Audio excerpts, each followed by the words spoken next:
All right, today what we're going to be looking at is something called the Phillips curve, both the short run and the long run version of it.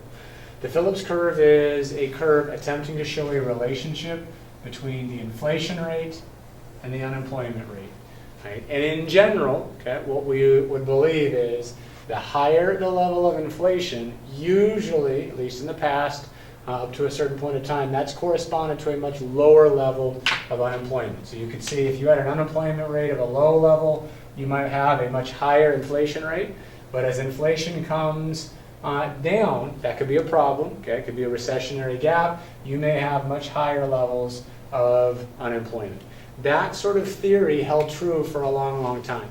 Okay? We believed this to be true. We even believed with macro policies that you could almost choose your place along the curve. And yes, it's possible to have, remember, deflationary rates, which would mean unemployment would be pretty high.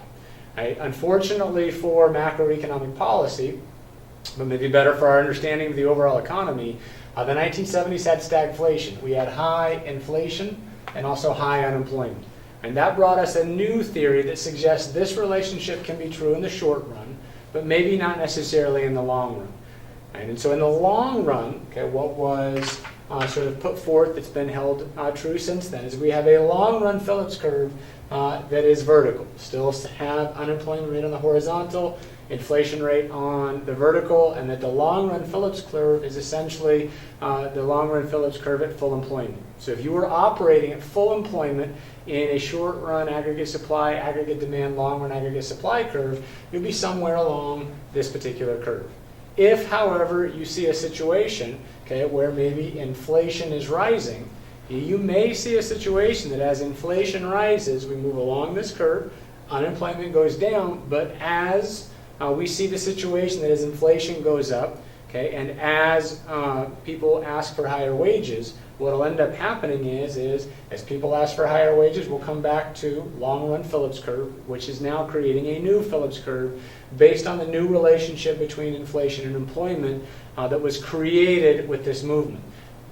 This corresponds a great deal to our understanding of just your overall long-run aggregate supply curve. So if you pay attention to it, you've got long-run aggregate supply, you've got aggregate demand, you've got short-run aggregate supply.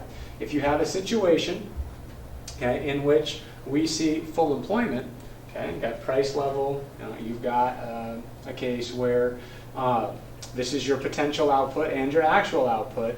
If aggregate demand shifts out, creating an inflationary gap, which is your price level of inflation, it takes a while for short aggregate supply to kick in. We don't get our extra wages right away. That is the equivalent of saying if we have a high inflation rate or a higher inflation rate, unemployment is low. Higher inflation rate, unemployment is low, our actual output, I should say, increases here. But as price level goes up, wages will eventually keep up.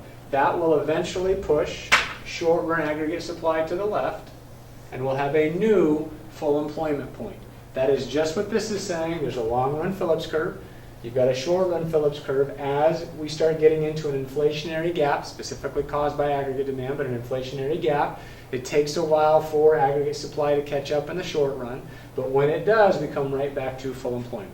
Right? And that shows you the relationship in the short run versus the long run, just like your short-run aggregate supply and aggregate demand shows you the relationship in the short run versus the long run. Thank you for listening. I hope you keep your expectations low and your opportunity cost high.